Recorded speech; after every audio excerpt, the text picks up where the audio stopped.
Connaissance, recherche, sciences, mathématiques, théorie, physique, philosophie, conférences, archéologie, nature.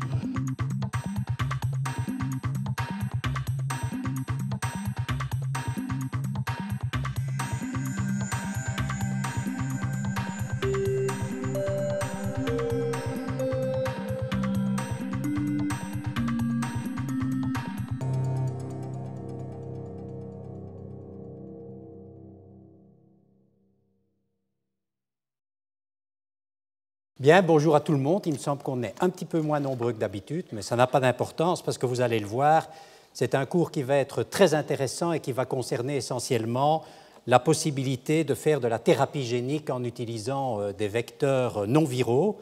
Alors aujourd'hui, nous avons comme invité Jean-Paul Bert, qui est un des pionniers en la matière, je vous en parlerai tout à l'heure. Il va vous parler de la transfection de gènes entiers. Et moi, vous le voyez, je vais plutôt vous parler de l'utilisation de nanotechnologies pour l'administration de petits fragments d'ARN ou d'ADN qu'on appelle en fait ou bien des oligonucléotides antisens, s'ils sont simples brins, s'ils sont doubles brins, on parlera de petits ARN interférents ou siRNA. Alors tout d'abord, c'est quoi des oligonucléotides antisens? Eh bien, je vous le disais, ce sont des fragments synthétiques d'ADN ou d'ARN qui vont pouvoir se combiner avec des cibles intracellulaires par base pairing en reconnaissant les séquences correspondantes, soit, vous le voyez, au niveau du noyau cellulaire, soit au niveau du cytoplasme cellulaire. Alors, au niveau du noyau cellulaire, on a évidemment l'ADN, et ces petits fragments d'ADN ou d'ARN peuvent venir s'associer, vous le voyez, avec des cibles nucléaires et former, par exemple, ce que l'on appelle une triple hélice, avec la double hélice de l'ADN et puis l'oligonucléotide qui va se positionner sur cette double hélice pour former ce que l'on appelle une triple hélice.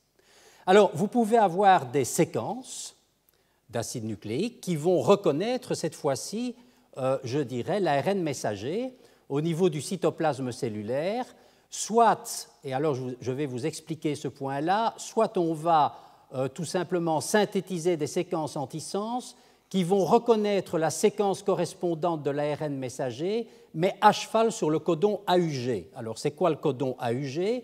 Eh bien, vous le voyez, c'est le codon qui va être responsable de l'initiation de la traduction au niveau du ribosome. Alors, quand vous avez l'oligonucléotide antisens qui va reconnaître, vous le voyez, la séquence à cheval sur le codon AUG, eh bien, il va y avoir en fait un blocage physique, c'est-à-dire que la traduction du messager du gène ne pourra pas se faire et on va pouvoir par conséquent inhiber l'expression d'une protéine gênante, si je puis m'exprimer ainsi, soit par exemple une protéine cancéreuse, soit une protéine virale. Autre possibilité, c'est d'avoir une séquence antisens, donc une séquence d'acide nucléique qui va reconnaître la séquence correspondante au niveau d'une autre partie de l'ARN messager, donc plus au niveau du codon AUG, vous voyez une autre partie codante. Et à ce moment-là, vous voyez, on va avoir évidemment un ARN messager dit double brin, et ça, évidemment, la nature n'aime pas, et vous avez donc des enzymes, les RNase-H, qui vont venir, vous le voyez, cliver la partie de l'ARN messager qui a été reconnue par l'antisens. Alors, le problème, c'est que vous savez que l'ADN va être capable de continuer, bien entendu, à produire des ARN messagers.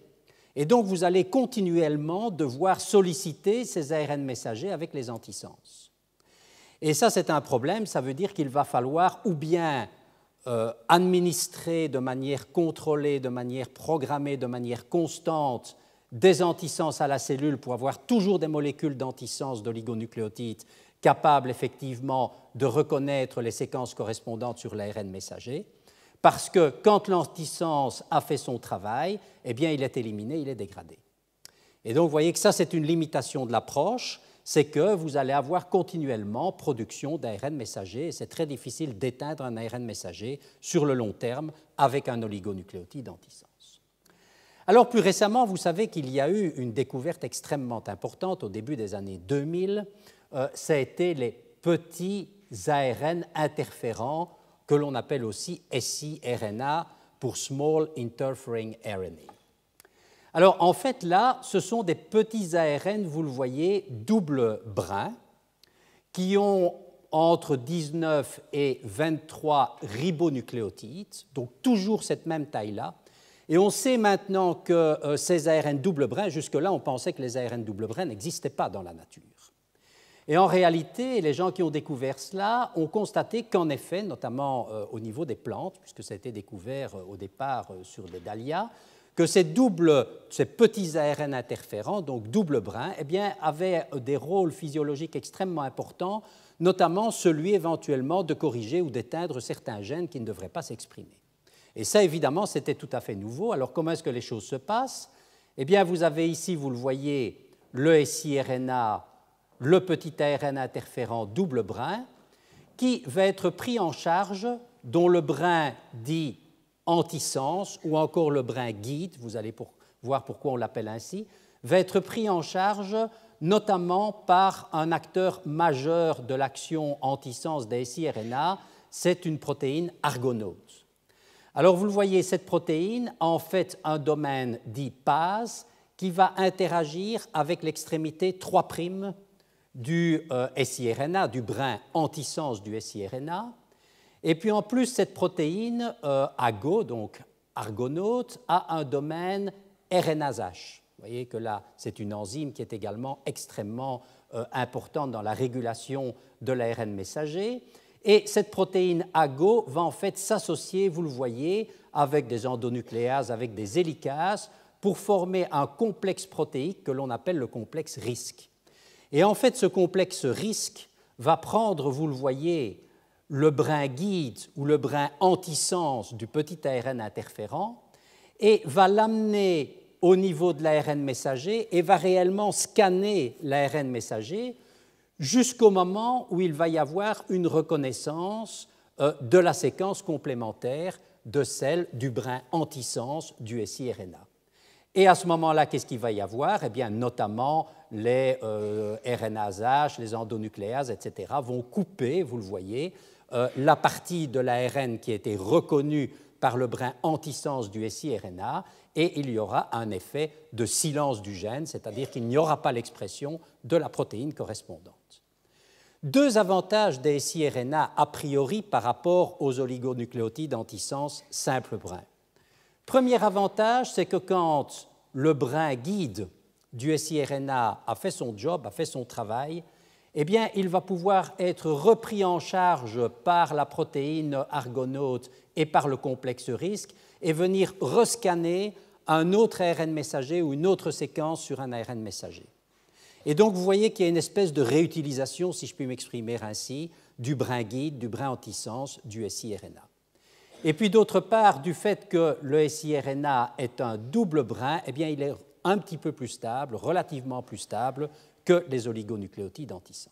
Donc, vous voyez qu'on a des outils, que ce soit des oligonucléotides antisens simple brin ou que ce soit des petits ARN interférents double brin, on a des outils extrêmement sélectifs, extrêmement spécifiques, qui vont pouvoir reconnaître des séquences complémentaires, principalement au niveau de l'ARN messager, mais pour les oligonucléotides aussi au niveau de l'ADN, et produire ainsi l'inhibition d'un gène qui peut être un gène pathogène, un gène cancéreux ou un gène viral. Et donc, vous comprenez que tout ceci a ouvert évidemment de grands espoirs, des perspectives thérapeutiques fantastiques, notamment dans le domaine du cancer et du traitement des maladies virales. Pourquoi? Parce qu'évidemment, on pensait détenir finalement des molécules qui pourraient n'agir, comme on le verra, que sur des cibles cancéreuses ou que sur des cibles virales, en réduisant d'autant la toxicité des médicaments classiques, par exemple dans le domaine du cancer. Il y a pourtant eu, je dirais, quelques petits problèmes, notamment dans les essais cliniques qui ont été réalisés il y a déjà un certain nombre d'années avec les oligonucléotides antisens, c'est qu'on n'a pas assez pensé à la galénique et à la manière de formuler ces molécules. Parce qu'en effet, aussi bien les oligonucléotides antisens que les petits ARN interférents, eh bien, vous le voyez, en fait, ils vont être dégradés extrêmement rapidement en présence de sérum. Alors, vous avez ici, dans la partie gauche de la diapositive, simplement une illustration, un exemple, où on a incubé un oligonucléotide antisens avec, vous le voyez, 10% de sérum. Et vous voyez que eh bien, cet oligonucléotide va être extrêmement vite dégradé par les 3' exonucléases, alors qu'on n'est pas en présence de 100% de sérum, mais seulement de 10% de sérum dans un milieu de culture. Donc dégradation extrêmement rapide. Autre problème, c'est ce que vous voyez dans la partie droite de la diapositive, c'est que si vous prenez un oligonucléotide antisens ou un siRNA, et que, surtout un oligonucléotide antisens, et que vous le marquez avec un marqueur fluorescent que vous incubez avec des cellules, eh bien vous voyez que en fait, ces cellules ne deviennent pas fluorescentes. Pourquoi? Parce que vous savez que les oligonucléotides sont des fragments d'acide nucléique, donc ce sont malgré tout des macromolécules par rapport aux petites molécules dont je vous ai parlé dans le domaine du cancer. Elles sont chargées négativement exactement comme la membrane cellulaire et par conséquent ces molécules rentrent mal dans les cellules. Alors tout le problème est comment peut-on administrer l'indélivrable, c'est-à-dire des molécules qui vont d'abord se dégrader extrêmement rapidement et ensuite qui ne vont pas pénétrer dans les cellules, alors que, comme je vous l'ai montré, les cibles de ces molécules sont précisément localisées au niveau intracellulaire. Eh bien, l'idée, c'est d'utiliser précisément des nanotechnologies, des nanovecteurs, pour la délivrance et la vectorisation des oligonucléotides antisens et des siRNA. Alors, tout d'abord, il faut savoir qu'on dispose à l'heure actuelle d'énormément de matériaux, des lipides, des polymères, pour formuler ces acides nucléiques sous forme de nanoparticules. Alors, vous avez toute une série, je n'ai repris ici principalement que les polymères, vous avez toute une série, par exemple, de polymères ou de lipides cationiques, en particulier le polymère culte de Jean-Paul Baer, il vous en parlera très largement au cours de son séminaire. Le polyéthylénimine est un polymère cationique qui est extrêmement efficace pour condenser les acides nucléiques. Vous voyez, il y a le chitosan, il y a également des polymères qui sont de type acrylate aminé qui peuvent être cationiques aussi. Donc vous avez toute une série de polymères ou de lipides cationiques qui peuvent être utilisés parce qu'ils vont condenser en effet ces fragments synthétiques d'acides nucléiques. Vous avez également, on peut également utiliser des polymères qui sont chargés négativement, comme l'alginate. Il y a des choses qui ont été faites en utilisant de l'alginate. Et puis, vous avez quand même des polymères neutres, comme l'acide polylactique, les polyalkyles cyanoacrylates, je vous en parlerai, qui sont également des polymères qui permettent de faire de la vectorisation d'oligonucléotides antisens ou de petits ARN interférents. Alors, quand vous mettez en œuvre, finalement, d'une part, ces polymères ou ces lipides cationiques, et d'autre part, ces polymères neutres ou ces polymères chargés négativement, eh bien, vous voyez que vous pouvez faire toute une série d'architectures extrêmement diverses et extrêmement variées. Et je vous ai représenté ici, dans une revue relativement récente, en vert, la structuration des polymères cationiques, et je dirais en gris, les polymères neutres ou les polymères qui sont chargés négativement. Et on va passer en revue ces différentes architectures supramoléculaires de vecteurs non viraux, et on va commencer par les plus simples, ce sont les polyplexes. Alors les polyplexes, c'est quoi? On va prendre un oligonucléotide antisens chargé négativement ou un siRNA chargé négativement, on va mélanger ce siRNA avec un lipide ou avec un polymère cationique, et on va obtenir ce que l'on appelle des polyplexes. Alors, vous allez me dire quelle est la taille de ces polyplexes, quelle est la structure, quelle est l'organisation supramoléculaire. Eh bien, finalement, c'est extrêmement variable. Tous ces polyplexes vont avoir une taille et une morphologie qui va finalement beaucoup dépendre du rapport entre, d'une part, le polymère cationique ou le lipide cationique et, d'autre part, l'acide nucléique. Alors, vous en voyez ici un exemple avec des polyplexes qui sont formés de petits ARN interférents, par exemple, et de chitosan. Eh bien, vous voyez très bien qu'en fonction du rapport N sur P, alors N, ce sont les azotes protonés du chitosan, du polymère cationique, P, ce sont les groupements phosphates anioniques chargés négativement des acides nucléiques, et vous voyez qu'en fonction des rapports N sur P, c'est-à-dire du nombre de charges positives par rapport au nombre de charges négatives, eh bien, vous voyez bien qu'on va avoir des objets qui vont avoir des tailles et qui vont avoir des formes différentes. Et tout ça, c'est un grand domaine d'étude de l'organisation supramoléculaire et des objets que l'on obtient quand on fait des polyplexes. On peut également former des micelles. Alors, les micelles, je vous en ai déjà parlé dans le cours sur la préparation des nanovecteurs, Eh bien, quand il s'agit de vectoriser des acides nucléiques, eh bien, souvent dans les micelles, vous allez avoir les charges positives des polymères ou des lipides cationiques qui vont être au centre de la micelle, et vous aurez souvent des polymères neutres extrêmement hydrophiles comme les polyéthylène-glycols qui vont se situer en surface pour former une espèce de couronne. Alors, un exemple, eh bien, je l'ai pris à des travaux qui ont été réalisés par un des pionniers aussi en la matière, c'est le groupe de Kataoka au Japon, dont je vous ai déjà parlé, et qui a développé tout simplement des micelles polyioniques pour condenser des oligonucléotides antisens. Alors, qu'est-ce qui a été réalisé concrètement? Eh bien, vous voyez qu'on a, donc cette équipe de Kataoka a réalisé un oligonucléotide qui a été couplé, a synthétisé, un conjugué d'un oligonucléotide qui a été couplé, vous le voyez, à un polyéthylène-glycol via une liaison ester. Et au bout du polyéthylène-glycol, eh bien, on a mis un groupement acétal. Et vous voyez après, il suffit tout simplement de mélanger cet oligonucléotide chargé négativement avec son polyéthylène-glycol, avec par exemple un polymère cationique comme le polyéthylénimine, et vous voyez que l'on obtient une structuration sous forme de micelle. Alors c'est une micelle intelligente, si je puis dire, parce que tout d'abord, dans le cœur, c'est ce que vous voyez ici en noir, vous allez avoir un complexe ionique entre d'une part l'oligonucléotide antisens et d'autre part les charges positives du polyéthylénimine. Et de cette manière-là, vous le voyez, l'oligonucléotide est protégé, puisqu'il est dans le cœur de la micelle, il est protégé de la dégradation par les nucléases. Vous avez ensuite une liaison ester qui va être sensible aux estérases, et les estérases de l'organisme vont cliver la liaison ester pour permettre ensuite le relargage et la décomplexation de l'oligonucléotide antisens. En surface, vous le voyez, vous allez avoir des molécules de polyéthylène-glycol pour protéger le tout et pour donner au vecteur des caractéristiques de furtivité et donc des temps de demi-vie plasmatique prolongés, avec éventuellement dans le domaine du cancer un effet EPR, comme je vous l'ai expliqué lors d'un de mes cours précédents. Et puis vous le voyez, en surface, vous allez avoir un groupement acétal où vous allez pouvoir faire de la fonctionnalisation. Ça, ce sont les micelles. Alors on peut faire l'inverse, enfin ce n'est pas tout à fait l'inverse, mais dans tous les cas des structures que l'on peut appeler des nanoplexes, que nous appelons des nanoplexes, avec, vous le voyez au contraire, le cœur c'est un polymère neutre ou anionique, et au contraire vous allez avoir une couronne qui est fonctionnalisée par un polymère cationique.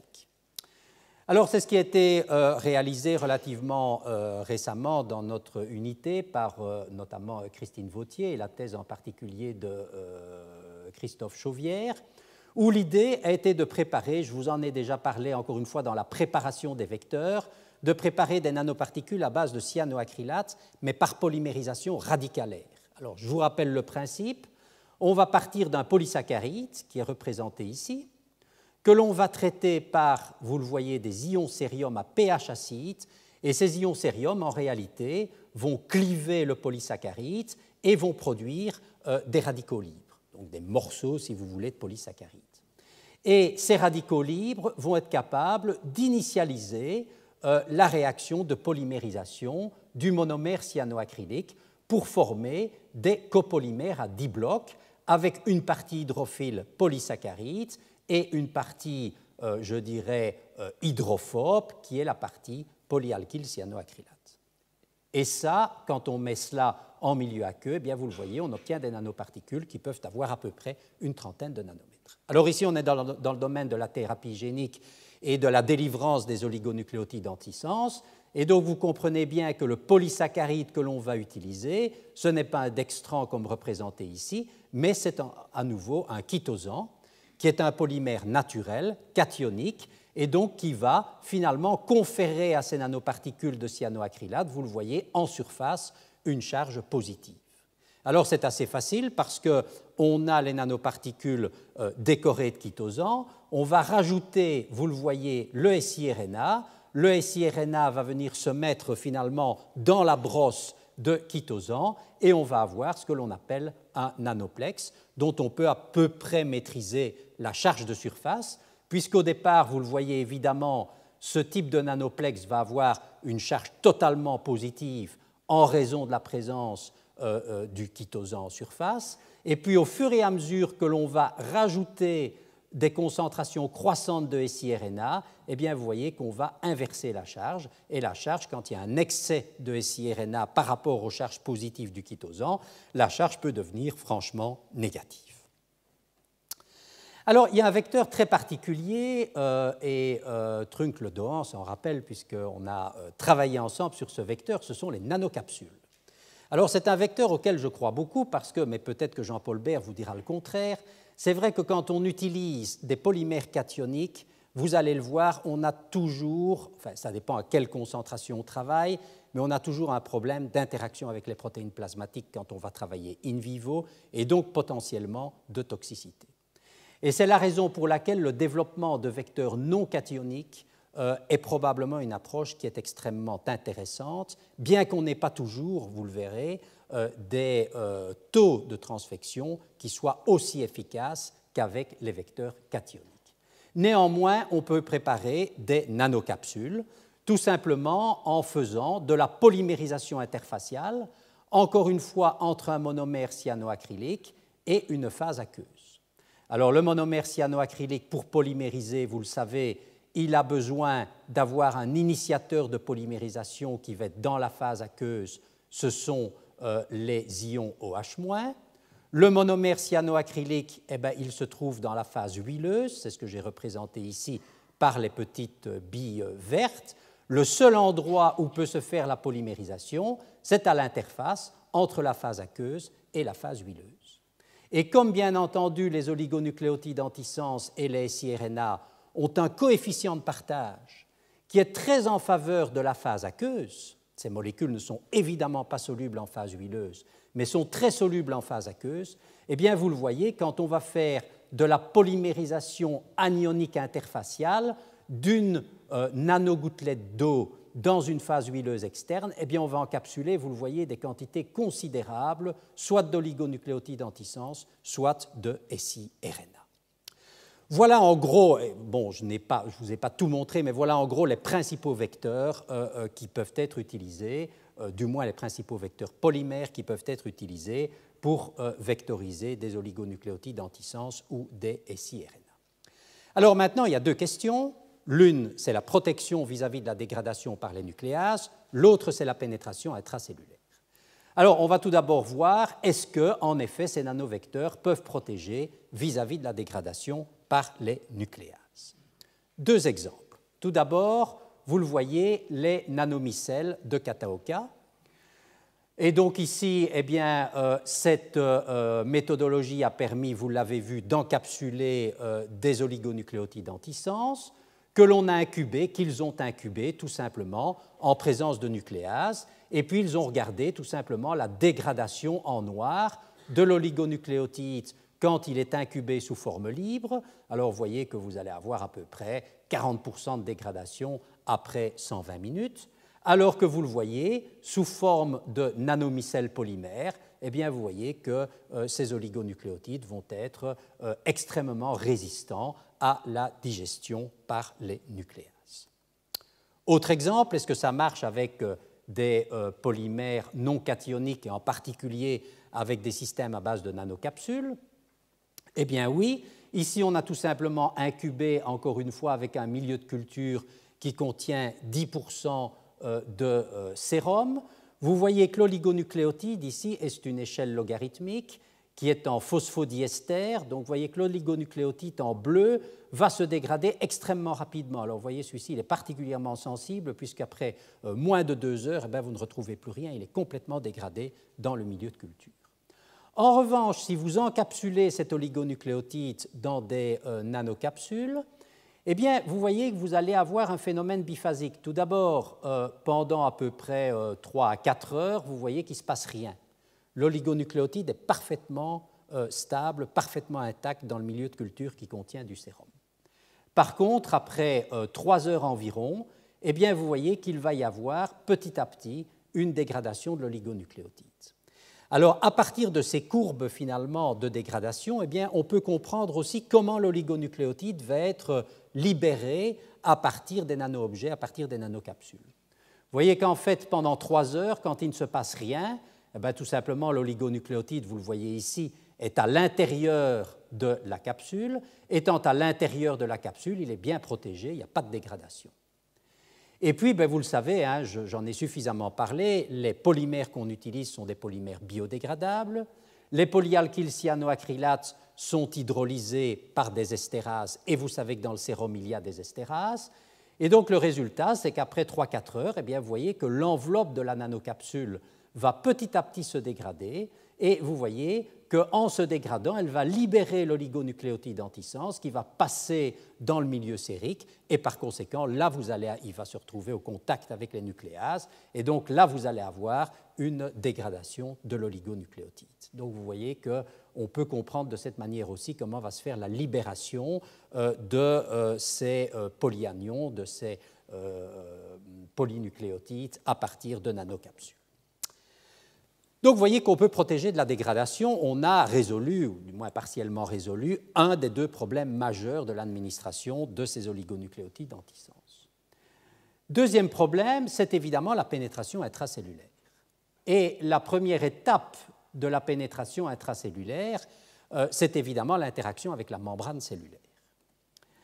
Alors, vous voyez ici, si on regarde un petit peu l'interaction que peuvent avoir ces oligonucléotides associés à des polymères cationiques ou à des lipides cationiques avec une cellule, eh bien, vous voyez que la première étape, c'est ce que je vous ai montré, c'est de faire par exemple des polyplexes, c'est-à-dire de prendre un oligonucléotide ou un siRNA, de le condenser grâce à l'addition d'un polymère cationique, et donc on va avoir un polyplexe, un nanoplexe, une nanomicelle avec, vous le voyez, des charges cationiques. La surface, la membrane cellulaire étant chargée négativement, eh bien, il va y avoir évidemment des interactions électrostatiques fortes entre, d'une part, je dirais, le nanovecteur chargé positivement et d'autre part, la membrane cellulaire chargée positivement, et d'autre part, la membrane cellulaire chargée négativement. Donc cette interaction, c'est vraiment la première étape de l'entrée à l'intérieur de la cellule. Alors je vais vous montrer que, évidemment, ces charges positives, je vous le disais, pour interagir avec les cellules, sont extrêmement importantes. Alors ici, c'est une équipe coréenne hein, qui a fait un travail assez intéressant en utilisant un polyplexe à base de chitosan et avec un oligonucléotide antisens qui est orienté contre le gène, le messager plus exactement, de l'interleukine 5. Alors vous le voyez, on peut faire varier le rapport azote-phosphore, c'est-à-dire polymère cationique, par rapport à l'oligonucléotide antisens. Et vous voyez que plus on augmente le rapport azote-phosphore, donc plus on va avoir de polymères cationiques, plus on va avoir de chitosan par rapport à l'oligonucléotide, eh bien, vous le voyez, plus vous allez avoir une augmentation de la charge positive du nanovecteur. Ensuite, on va regarder, au niveau des cellules, l'efficacité de transfection pour ces mêmes rapports azote-phosphore, azote-groupement phosphate. Et vous voyez que, bon, tout d'abord, l'oligonucléotide antisens seul transfecte très mal les cellules, puisque vous voyez que l'expression du gène va être, ou l'inhibition du gène plus exactement, va être extrêmement faible. Par contre, vous voyez que si vous administrez le polyplexe, mais avec des rapports azote sur phosphate qui va en augmentant donc des particules qui deviennent de plus en plus positives, eh bien vous voyez que vous allez avoir une efficacité de transfection qui va devenir de plus en plus efficace. Mais attention, parce que vous voyez que quand vous avez des concentrations en chitosan trop élevées, c'est-à-dire un rapport N sur P trop élevé, si vous regardez parallèlement la viabilité cellulaire, eh bien vous voyez que vous avez une partie des cellules qui vont mourir tout simplement de toxicité, notamment, on le verra, de toxicité membranaire. Donc vous voyez très très bien qu'il faut des charges positives, que les charges positives, dans tous les cas, vont favoriser les interactions ioniques avec la membrane cellulaire, mais que point trop n'en faut pour des problèmes de toxicité. Deuxième étape, c'est la pénétration intracellulaire.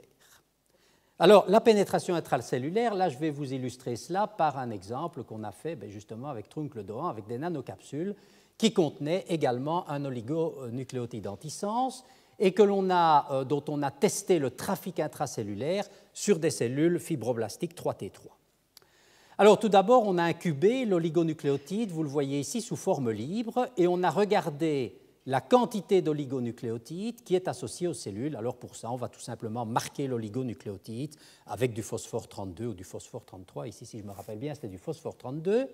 Et vous voyez qu'on va avoir 3% de l'oligonucléotide incubé qui va être associé avec la membrane cellulaire et seulement 0,5% qui va rentrer à l'intérieur de la cellule. Donc vous voyez que l'oligonucléotide seul va très très mal rentrer.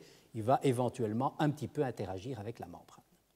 Si vous incubez le même oligonucléotide sous forme de nanocapsule, comme je vous l'ai montré, eh bien, vous voyez que vous allez avoir une interaction avec la membrane pour à peu près 4%, mais une pénétration intracellulaire pour à peu près 8%. Donc, vous voyez qu'après, c'était à peu près 2 heures d'incubation, vous allez avoir plus de 10% finalement de l'oligonucléotide qui aura interagi avec la cellule. Donc vous voyez déjà la différence entre l'oligonucléotide sous forme de nanocapsule et l'oligonucléotide sous forme libre. Maintenant, on va zoomer sur l'histogramme hachuré, c'est-à-dire on va regarder qu'est-ce qui se passe à l'intérieur de la cellule. Alors on prend les malheureux 0,5% d'oligonucléotides sous forme libre qui sont rentrés au niveau intracellulaire et on va regarder ce que l'on trouve associé au cytoplasme cellulaire, associé aux vésicules d'endocytose, c'est-à-dire endosome, lysosome. On a vu tout ça évidemment dans le cours sur les interactions des vecteurs avec les cellules. Et puis on va voir ce qui est associé avec le noyau. Alors vous voyez que l'essentiel de ces oligonucléotides vont être malheureusement confinés dans des vésicules d'endocytose où, in fine, vous vous rappelez, dans les lysosomes, vous aurez des enzymes qui vont les dégrader. Sous forme de nanocapsules, on ne sait pas encore très bien pourquoi, mais vous voyez que par contre les 7-8% qui ont pénétré, eh bien, ils vont se distribuer un petit peu différemment. Vous en avez dans des vésicules d'endocytose, certes, mais vous voyez que vous en avez également beaucoup au niveau du noyau cellulaire. Alors ça suggère qu'il y a eu un échappement des lysosomes, c'est-à-dire que les particules qui sont captées, vous le savez, par endocytose, qu'on va retrouver dans des endosomes, eh bien, elles ont, alors est-ce que c'est elles qui ont échappé aux endosomes, est-ce que ce sont les oligonucléotides? Ça, on ne le sait pas clairement. Il y a un passage via le cytoplasme, et puis vous savez que les petits oligonucléotides, quand ils sont dans le cytoplasme, ils ont tendance à aller directement dans le noyau, parce que dans le noyau, vous avez des protéines chargées positivement qui vont les attirer, et qui sont suffisamment petits, contrairement aux gènes, pour rentrer plus facilement dans le noyau cellulaire. Alors, on peut visualiser tout cela en faisant tout simplement de la microscopie à fluorescence. Donc, on va marquer cette fois-ci les oligonucléotides à la fluorescence. Vous voyez que si vous les incubez sous forme libre avec ces cellules, on ne voit pratiquement pas de fluorescence intracellulaire. Et par contre, vous voyez que si on les incube sous forme de nanocapsules, eh bien, on retrouve après un certain temps une très forte fluorescence au niveau du noyau cellulaire. Je vous l'ai dit, ces vecteurs sont captés par endocytose, mais pour pouvoir libérer leur contenu en oligonucléotides antisens ou en siRNA, il faut qu'il y ait un échappement endolysosomial, puisque la cible, elle est au niveau du cytoplasme et plus spécifiquement au niveau de l'ARN messager ou éventuellement au niveau du noyau cellulaire. Et donc, cette étape-ci, qui correspond au relargage finalement de l'oligonucléotide ou du siRNA des vésicules d'endocytose vers le cytoplasme cellulaire, c'est évidemment une étape qui est absolument fondamentale. Alors, vous allez me dire, est-ce que tous les vecteurs, tous les polyplexes, tous les nanomicelles, toutes les nanocapsules, est-ce que tous ces vecteurs sont capables d'échapper au lysosome? Et surtout, comment peut-on le voir? Avec quelles expériences peut-on mettre en évidence un échappement endolysosomial? Alors, je vais vous donner un exemple d'une étude qui a été réalisée donc, dans un excellent laboratoire à Utrecht, qui est le laboratoire de Wim Henning, qui travaille pas mal sur des vecteurs cationiques qui sont à base, vous le voyez, de polydiméthylamino-éthylmétacrylate, donc ce sont des polymères métacryliques cationiques. Et donc la question était de savoir, est-ce qu'on peut retrouver ces polymères dans des endosomes, d'abord des endosomes précoces après endocytose? Alors, qu'est-ce qu'on va faire? Eh bien, on va tout simplement incuber donc, ces nanovecteurs avec des cellules et on va dans un premier temps marquer par immunofluorescence les cellules, on va marquer au niveau des cellules les endosomes précoces, c'est-à-dire les premiers endosomes qui ne sont pas encore acidifiés. Alors, ça a été fait avec un colorant fluorophore vert que vous voyez ici et qui marque très bien les endosomes précoces. Alors après, on va incuber tout simplement ces nanoparticules de polyméthacrylate aminé que l'on va marquer tout simplement avec de la streptavidine Alexa 633. C'est simplement un fluorophore qui va donner au nanovecteur une coloration rouge. Et vous voyez qu'en effet, ce vecteur va rentrer extrêmement bien au niveau intracellulaire. Et puis si vous faites la superposition des deux, comme on l'a déjà vu dans la partie du cours sur les interactions avec les cellules, eh bien vous voyez que ce vecteur très particulier, eh bien vous voyez qu'il est très très bien localisé dans des endosomes précoces. Ce sont tout simplement les petits points blancs où on a colocalisation entre le nanovecteur d'une part et des endosomes précoces d'autre part. Ensuite, que se passe-t-il après?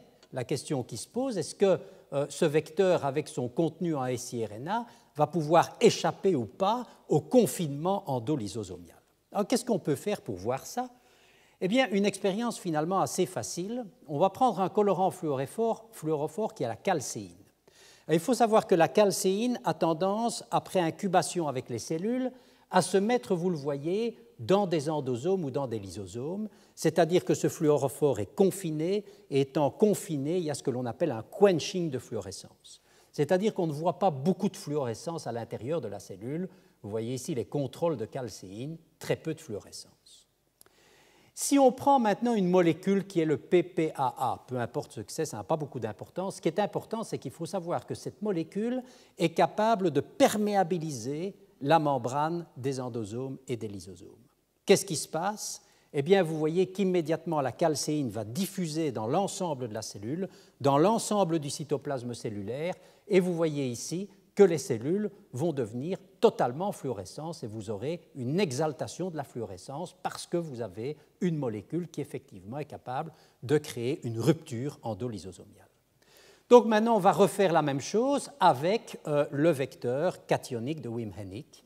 Et vous voyez que ce vecteur cationique, eh bien, typiquement, il reste dans des endosomes et des lysosomes puisqu'il n'y a pas clairement de libération de la calcéine, ni après 30 minutes d'incubation, ni après 48 heures d'incubation. Alors vous allez me dire, est-ce que c'est dramatique? Parce que est-ce général de tous les vecteurs cationiques? Eh bien non, parce que heureusement, je vous donne un autre exemple, un contre-exemple, si je puis dire, qui est de nouveau un polyplex entre d'une part un siRNA et d'autre part toujours notre polymère cationique qui est le chitosan. Alors, ce polyplex, on a marqué le siRNA toujours avec un fluorophore rouge, le 6,5. Vous voyez qu'après 1 heure, on voit bien ce fluorophore dans des endosomes. On a une localisation qui est ponctiforme, qui est vraiment de type endosomal. Et puis, au cours du temps, après 4 heures et encore plus après 24 heures, eh bien, on voit bien qu'il y a une diffusion de la coloration fluorescente rouge du siRNA dans le cytoplasme cellulaire. Ça veut dire clairement qu'il y a un échappement. Alors, comment se fait cet échappement? Eh bien, Jean-Paul Bert va, je pense, vous en parler dans le détail parce que c'est lui qui a trouvé quel était le mécanisme de cet échappement. Je vous le dis simplement en 2 mots. Le chitosan, en l'occurrence, il va se retrouver dans un endosome à pH neutre.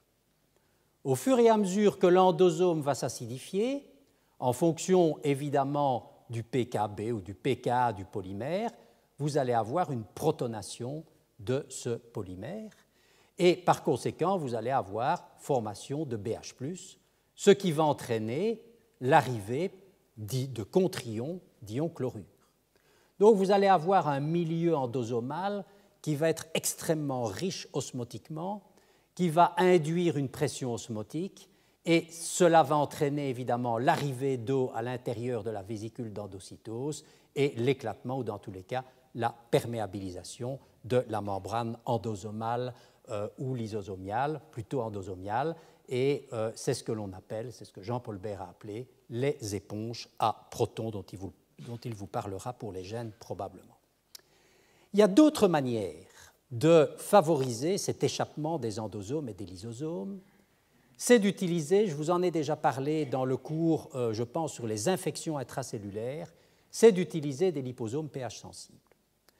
C'est-à-dire des liposomes qui ont dans leur bicouche de phospholipides un phospholipide très particulier qui est la DOP, la dioléylphosphatidyléthanolamine. Alors, évidemment, ce phospholipide, comme tout phospholipide, a des groupements phosphates qui, vous le voyez, sont chargés négativement et qui vont donc former des phases lamellaires. Donc là, à pH neutre, on a des phases lamellaires. Dans les endosomes, on a effectivement des vésicules de type liposomial. Quand on va avoir une acidification de l'endosome vers les pH, disons 5,5, 5, eh bien, la DOP, la dioléylphosphatidyléthanolamine, la fonction amine va être protonée, et donc l'organisation supramoléculaire de ces liposomes va complètement changer, et on va passer d'une phase lamellaire à, vous le voyez, une phase hexagonale. Et ceci va de pair avec les phénomènes de fusion. Donc vous allez avoir une fusion entre la bicouche des phospholipides des liposomes et la bicouche des phospholipides des endosomes à pH acide. Et vous aurez donc un relargage du contenu des liposomes, à savoir des siRNA ou des oligonucléotides, dans le cytoplasme cellulaire. C'est une autre manière, qui n'est pas éponge à protons, de faire cet échappement endosomal, d'éviter ce confinement des oligonucléotides ou des siRNA dans les endosomes ou dans les lysosomes. Alors, est-ce que ça marche? Eh bien, avec Claude Malvy, il y a déjà, vous le voyez, un certain nombre d'années, on a appliqué ce concept pour la première fois pour étudier l'inhibition d'un virus qui est le rétrovirus de Friend. Et on avait synthétisé un oligonucléotide dont la séquence était orientée contre le codon AUG du gène ENV de ce virus, de manière à empêcher tout simplement l'expression des protéines qui permettent de créer, de former l'enveloppe du rétrovirus. Alors, vous voyez que si vous prenez cet oligonucléotide antisens orienté contre le codon AUG et que vous incubez des concentrations croissantes de cet oligonucléotide avec des cellules infectées par le virus et qu'on mesure l'inhibition de la multiplication virale, eh bien, vous voyez qu'on n'a absolument aucune efficacité, on n'a absolument aucun effet, parce que l'oligonucléotide probablement ne rentre pas dans les cellules et qu'il est dégradé. Si vous encapsulez ici en vert et bleu ce même oligonucléotide antisens dans des liposomes qui ne sont pas pH sensibles, par exemple des liposomes de DPPC, dipalmitol phosphatidylcholine, eh bien vous voyez que vous aurez quand même une inhibition virale d'à peu près 50%, parce que, un, vous allez protéger l'oligonucléotide de la dégradation, et deux, vous allez quand même favoriser la pénétration intracellulaire. Mais vous n'allez pas échapper au compartiment endosomiaux. Si maintenant vous mettez un petit peu dans la bicouche des phospholipides, vous mettez un petit peu de DOP pour rendre ces phospholipides, pour rendre ces liposomes pH sensibles, eh bien vous voyez en rouge que vous allez avoir une inhibition importante de la multiplication virale et donc un effet antisens qui est tout à fait significatif parce qu'ici on a effectivement échappement aux endosomes. Et pour vous montrer que c'est bien un effet antisens, si vous prenez maintenant ce que l'on appelle la séquence contrôle de l'oligonucléotide, c'est-à-dire qu'on va prendre les mêmes bases, mais on va les mettre dans le désordre, on peut dire que c'est une séquence brouillée. On va encapsuler cet oligonucléotide qui n'a pas la bonne séquence dans des liposomes pH sensibles, et on va refaire la même expérience, c'est ce que vous voyez en jaune, eh bien vous n'aurez aucune efficacité en termes d'inhibition virale, tout simplement parce que là, on a la mauvaise séquence de l'oligonucléotide antisens. Ça vous montre bien aussi qu'on a vraiment un effet qui est tout à fait sélectif vis-à-vis, je dirais, d'une séquence bien particulière. Voyons maintenant l'activité pharmacologique de ces systèmes, alors de ces lipoplexes, nanocapsules, nanoparticules.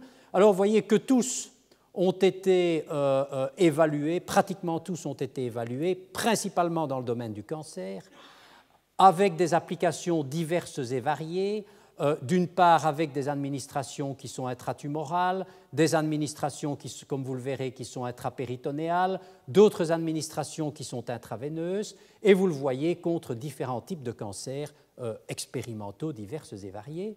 Ce qui est important de savoir, c'est pour vous donner une idée des doses. En général, dans toutes ces études, pratiquement, on a toujours des doses de l'ordre de 1, 2, 3 mg par kilo. Vous voyez que ce sont des doses qui sont relativement faibles pour des molécules qui sont peu toxiques par rapport aux petites molécules anticancéreuses traditionnelles. Premier exemple que je voudrais vous montrer, ça a été publié il y a quelques années là, dans Gene Therapy. Eh bien, ces chercheurs ont développé, vous le voyez, des siRNA, donc des petits ARN interférents double brin, orientés contre un antigène de tumeur qui s'appelle HER2. Et vous voyez qu'ici, en fait, on a utilisé en blanc tout simplement une séquence qui n'est pas capable de reconnaître le messager de HER2, et d'autre part en noir une séquence qui est capable de le reconnaître. Et vous voyez que la séquence blanche, eh bien, on va avoir une augmentation tout à fait significative de l'évolution de la masse tumorale, et vous voyez qu'avec la bonne séquence, condensée bien entendu avec du polyéthylénimine, c'est-à-dire en faisant un polyplex, eh bien, avec la bonne séquence, vous voyez qu'on a une activité significative en termes d'inhibition de l'évolution de la masse tumorale. Alors vous voyez ici les masses tumorales des animaux traités par le siRNA qui a la bonne séquence complexée à la polyéthylénimine et le siRNA ici qui a la mauvaise séquence pardon, en A et en B qui a la bonne séquence complexée à la polyéthylénimine. Alors, on peut évidemment faire des biopsies des tumeurs et puis aller regarder, comme vous le voyez ici, dans les tumeurs, l'expression du messager qui correspond à l'oncogène HER2. Et vous voyez que quand vous traitez par la séquence contrôle du siRNA condensé, complexé à la polyéthylénimine, on a une expression importante, on a une concentration intracellulaire importante du messager de l'oncogène. Si on traite les animaux en noir avec le siRNA qui cette fois-ci a la bonne séquence, eh bien vous voyez qu'on va réduire l'expression du messager, on va réduire la concentration en ARN messager correspondant à l'oncogène au niveau du cytoplasme cellulaire. Et puis on peut faire aussi de l'immunohistochimie, c'est-à-dire qu'avec un anticorps correspondant, on va faire des biopsies des tumeurs, on va faire des coupes et on va regarder avec un anticorps en brun, c'est ce que vous voyez ici en brun, l'expression, cette fois-ci, non plus du messager, mais de la protéine correspondante, à savoir l'expression de HER2. Et vous voyez que quand on traite ces souris avec la bonne séquence du siRNA complexée avec la polyéthylénimine, on a peu d'expression de l'oncogène, de la protéine HER2. Et vous voyez qu'au contraire, quand on a la mauvaise séquence, on a une bonne expression d'HER2. Dans la partie inférieure de la diapositive, on a comparé cette fois-ci le siRNA avec la bonne séquence, administré sous forme libre, c'est ce que vous voyez en blanc, et administré sous forme de polyplex ou de nanoplex avec la polyéthylénimine, et c'est ce que vous voyez en noir. Alors vous voyez que quand on administre le siRNA par voie intrapéritonéale sous forme libre, il est dégradé, il ne rentre pas dans les cellules. Vous voyez que l'évolution de la masse tumorale est relativement importante et rapide, et qu'en revanche, quand on administre le petit ARN interférent sous forme de polyplex par voie intrapéritonéale, eh bien, vous voyez qu'on a une inhibition qui est tout à fait significative de la croissance de la tumeur greffée par voie sous-cutanée. Et vous voyez qu'encore une fois, si on fait une biopsie de la tumeur et qu'on regarde la présence du siRNA dans la tumeur, eh bien, seulement avec le siRNA administré sous forme de polyplex avec la polyéthylénimine, on retrouve du siRNA à l'intérieur de la tumeur. Donc on a bien pu vectoriser, vous le voyez, ce siRNA là où il fallait. Ensuite, je voudrais vous montrer des travaux qu'on a réalisés au cours de ces 10 dernières années, en gros, avec l'équipe de Claude Malvy à Villejuif, et où on s'est intéressé à des cancers principalement pédiatriques, qui sont tous caractérisés par des oncogènes de jonction, et en particulier le sarcome d'Ewing. Alors, le sarcome d'Ewing est dû en fait à ce que l'on appelle une translocation chromosomique. Normalement, dans des cellules saines, chez des individus sains, il y a deux gènes, le gène EWS et le gène FLI1, qui se trouvent, vous le voyez, sur deux chromosomes différents. le chromosome 22 d'une part pour EWS et le chromosome 11 pour FLI1. Malheureusement, quand la cellule va prendre un caractère oncogène, un caractère cancéreux, eh bien, ces deux gènes qui sont sur deux chromosomes différents vont fusionner pour se retrouver sur le même chromosome et pour exprimer, vous le voyez, une protéine chimère. Alors, on a synthétisé tout d'abord des oligonucléotides antisens orientés contre cet ARN messager qui code pour la protéine chimère EWS FLI1. Et on a administré cet oligonucléotide antisens à des souris chez lesquelles on avait greffé par voie sous-cutanée le sarcome d'Ewing. Alors, vous voyez en bleu que si on prend l'oligonucléotide antisens, eh bien, la tumeur va évoluer de la même manière qu'en vert si on traite les animaux tout simplement avec un placebo, c'est-à-dire avec une solution aqueuse de glucose 5%. Donc, encore une fois, l'oligonucléotide antisens, pourtant qui a la bonne séquence, administré sous une forme galénique conventionnelle, n'a aucune activité en termes d'inhibition de la tumeur. Vous voyez en revanche en violet que si vous administrez l'antisens sous forme de nanocapsules, donc pas de polymère cationique, eh bien vous voyez que vous allez avoir une inhibition importante de la tumeur et que si vous faites une biopsie de la tumeur et que vous regardez l'expression du messager qui correspond à l'oncogène de jonction, eh bien vous voyez que vous avez une diminution de la présence d'ARN messager correspondant à l'oncogène de jonction dans les cellules tumorales de ces souris traitées par les nanocapsules contenant l'oligonucléotide antisens. Encore une fois, c'est un témoin qu'il faut toujours faire pour bien montrer que c'est un effet antisens. On va prendre des nanocapsules, on va y mettre l'oligonucléotide sens, c'est-à-dire ce sont les mêmes bases mais à l'envers, donc elles ne peuvent pas reconnaître l'oncogène de jonction. Eh bien, dans ce cas-là, en rouge, vous voyez que vous n'avez aucun effet en termes d'inhibition tumorale.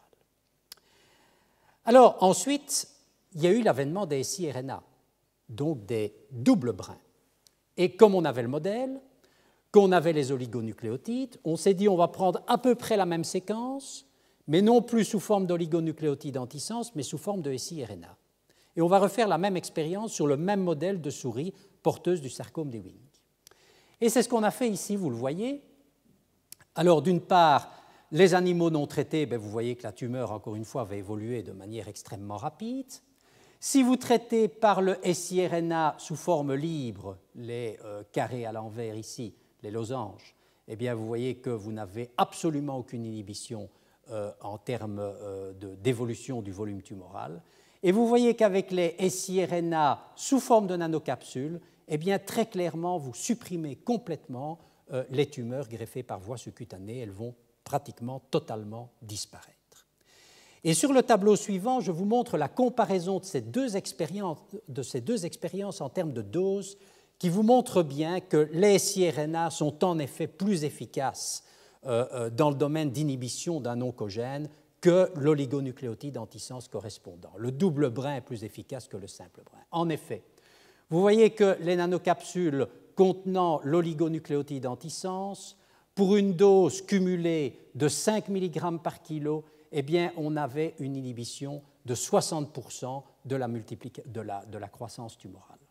Et vous voyez qu'avec les siRNA, même cible, à peu près la même séquence, double brin, eh bien, vous voyez qu'on a dû seulement administrer une dose 5 fois moindre de 1,1 mg par kilo pour obtenir une inhibition de 90% de la tumeur. Donc vous voyez que dans tous les cas, dans nos mains, le siRNA s'avère être à peu près plus de 5 fois plus efficace que les oligonucléotides antisens.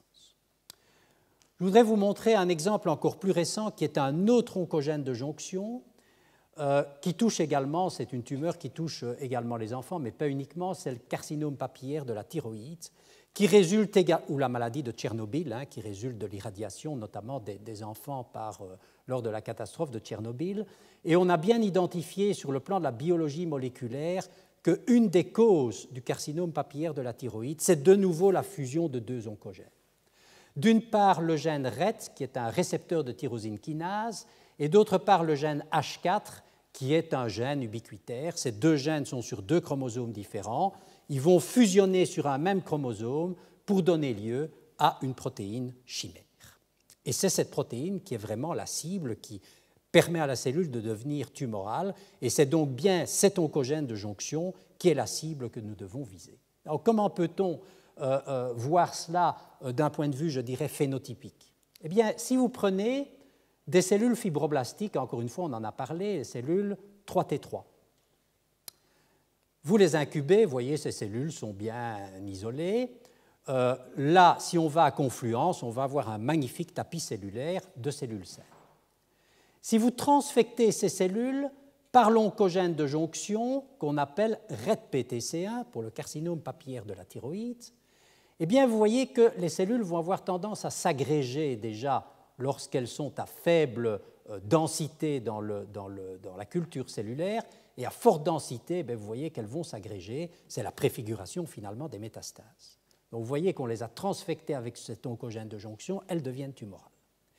Et en plus, ce qui est intéressant, c'est qu'on voit qu'il y a une modification phénotypique au niveau des fibres d'actine. Vous voyez ici les cellules saines, vous voyez très très bien les fibres d'actine, les fibres de stress. Vous voyez quand elles deviennent cancéreuses, les fibres de stress ont totalement disparu. Alors, voilà les deux oncogènes, le gène RET, le gène H4. La séquence qui correspond à l'oncogène de jonction est ici. Et donc, on a synthétisé, vous le voyez, dans un premier temps, 5 siRNA différents. Et on voulait voir, dans un premier temps, quel était le plus efficace. Alors, pour faire cela, eh bien, on va utiliser un agent de transfection cationique qui est la cytofectine, qui peut être utilisé en culture de cellules pour transfecter des cellules, mais qu'on ne peut pas utiliser in vivo, du moins chez l'homme, parce que c'est un produit qui est quand même relativement toxique. Et on va regarder, vous le voyez, pour le siRNA 1, 2, 3, 4 et 5, on va regarder si on inhibe ou si on n'inhibe pas RET-PTC1, c'est-à-dire l'oncogène de jonction. Alors vous voyez que la séquence 5, elle n'est pas efficace. On a toujours l'oncogène de jonction. La 4 n'est pas efficace non plus. La 3 l'est un tout petit peu. La 2 l'est beaucoup plus. Et vous voyez que la séquence 1, qui est à cheval sur les deux oncogènes, a permis d'inhiber complètement le messager de cet oncogène de jonction. Vous voyez que les cellules saines 3T3 n'ont pas l'oncogène et que les cellules cancéreuses l'ont, et que si vous traitez avec un siRNA contrôle, c'est-à-dire qui n'a pas la bonne séquence, vous n'avez évidemment aucune activité. Et ceci se traduit aussi, vous le voyez ici, non pas en termes d'ARN messager, mais en termes tout simplement d'expression de la protéine chimère correspondant. Vous voyez que le siRNA numéro 1, qui éteignait le messager, éteint aussi l'expression de la protéine. Et ce qui est très intéressant dans cette expérience, c'est qu'on a constaté qu'on pouvait, grâce à des siRNA, induire ce que l'on appelle une réversion phénotypique. C'est-à-dire ne pas tuer les cellules, mais rendre ces cellules cancéreuses, les rendre avec des phénotypes de cellules normales. Alors vous voyez ici les cellules cancéreuses, ou traitées par le siRNA contrôle qui n'a pas d'effet antisens, et vous voyez que par contre ces cellules, si on les traite avec le bon siRNA, eh bien, vous voyez qu'on va retrouver les fibres d'actine. On a ce qu'on appelle une réversion phénotypique, c'est-à-dire que les cellules cancéreuses sont redevenues, ont représenté dans tous les cas les phénotypes d'une cellule normale, tout simplement parce qu'on a éteint l'oncogène de jonction. Alors tout ça va se traduire par une activité thérapeutique tout à fait claire. Vous voyez que si on traite les animaux auxquels on a greffé par voie sous-cutanée le carcinome papillaire de la thyroïde, on ne les traite pas, vous voyez l'évolution de la tumeur. On les traite maintenant par le siRNA sous forme libre, ce sont les petits ronds blancs, vous voyez que la tumeur évolue exactement de la même manière. On les traite maintenant par des nanoparticules qui sont des nanoplex, peu importe lesquels, avec le chitosan en surface, qui contiennent le siRNA, ce sont les triangles, et bien vous voyez que vous allez inhiber la croissance tumorale. Et que parallèlement, vous constatez que 2 jours après le traitement, eh bien, vous avez toujours, sous forme nanoparticules, vous avez délivré des siRNA intacts au niveau de la tumeur, ce qui n'est pas le cas quand on administre l'oligonucléotide sous forme libre. Et vous voyez aussi que si vous regardez l'expression du messager, eh bien, seule la formulation nanoparticulaire du siRNA eh bien, vous voyez que c'est la seule qui est capable de réduire de manière tout à fait significative la quantité du messager correspondant à l'oncogène de jonction. Je voudrais rapidement terminer ce cours avec quelques aspects toxicologiques sur les polymères polycationiques, à savoir principalement la polylysine et la polyéthylénimine. Tout d'abord, la polylysine. Alors, le premier problème qui doit se poser, vous savez que les polymères, c'est une chimie des matériaux qui est extrêmement diverse, extrêmement variée, extrêmement riche. Vous pouvez faire des polylysines qui sont de haut poids moléculaire, vous pouvez faire des polylysines qui sont de bas poids moléculaire. La question qui se pose, est-ce qu'il vaut mieux utiliser de la polylysine de haut poids moléculaire pour transfecter ou de bas poids moléculaire, d'un point de vue toxicologique? Alors, ce qu'on va faire une première expérience. Bon, c'est une publication qui a été publiée assez récemment dans Phelps Letters, où ces auteurs ont comparé, vous le voyez, la libération de LDL, qui exprime des dommages membranaires, la libération de LDL, pour des polylysines, vous le voyez ici, de bas poids moléculaire et de haut poids moléculaire. Retenez de ceci que la polylysine de haut poids moléculaire va induire des dommages membranaires beaucoup plus importants que la polylysine de bas poids moléculaire. Autre aspect toxicologique cellulaire qu'il est important de regarder, c'est la toxicité mitochondriale sur, je dirais, la respiration cellulaire. Alors, qu'est-ce qui a été fait? On peut regarder le relargage de cytochrome C. Vous voyez que la polylysine de bas poids moléculaire ne relargue pas la cytochrome C, donc ne donne pas de toxicité mitochondriale franche, alors que la polylysine de haut poids moléculaire va induire effectivement, vous le voyez, une libération de cytochrome C. On peut regarder la respiration cellulaire au niveau mitochondrial en termes de production d'oxygène. Eh bien, vous voyez qu'encore une fois, la polylysine de haut poids moléculaire va réduire la production d'oxygène au niveau des mitochondries.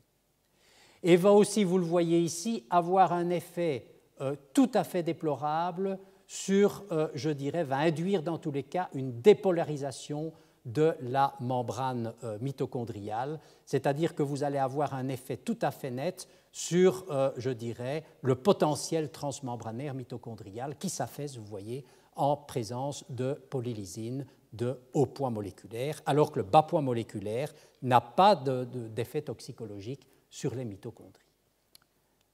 Maintenant, la polyéthylénimine, eh bien, même chose. Vous pouvez faire, alors ici, on va toujours partir d'une polyéthylénimine qui va avoir le même poids moléculaire. On ne va plus regarder l'influence du poids moléculaire, mais on va regarder l'influence du branchement.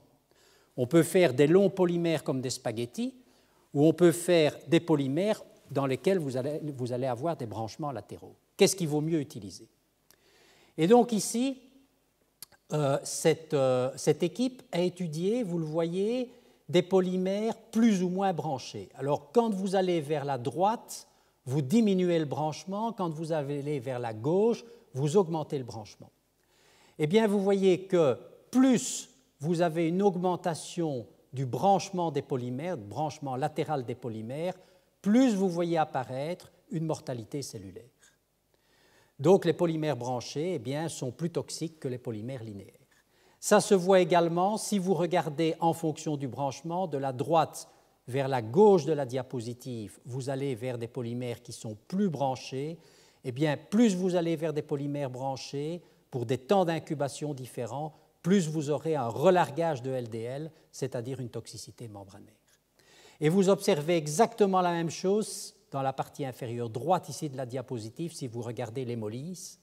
Les polymères très branchés, vous le voyez, sont très hémolytiques, alors que les polymères moins branchés le sont beaucoup moins. Donc vous voyez qu'il faut vraiment aborder les aspects toxicologiques aussi à partir de la chimie des polymères. Encore une fois, la chimie est un élément extrêmement important parce qu'on peut maintenant designer des matériaux qui vont être plus ou moins toxiques en fonction de leur structuration moléculaire. Alors, on est quand même face à un dilemme parce que je vous ai parlé du branchement. Si on regarde parallèlement l'efficacité de transfection, eh bien, vous voyez que souvent, eh bien, quand on a un branchement important, on est plus efficace, mais on est aussi plus toxique. Donc, vous voyez qu'il faut respecter un équilibre entre, d'une part, efficacité de transfection et d'autre part, je dirais, le branchement de ces polymères.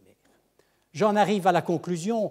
Alors, vous savez, ça c'est une phrase de Molière dans l'Avare, la manière de donner est au moins aussi important que ce que l'on donne. Ça s'applique à beaucoup de choses dans le domaine de la galénique, mais je pense que s'il y a bien un sujet dans lequel cela peut s'appliquer, c'est l'administration des petits ARN interférents, oligonucléotides antisens ou siRNA.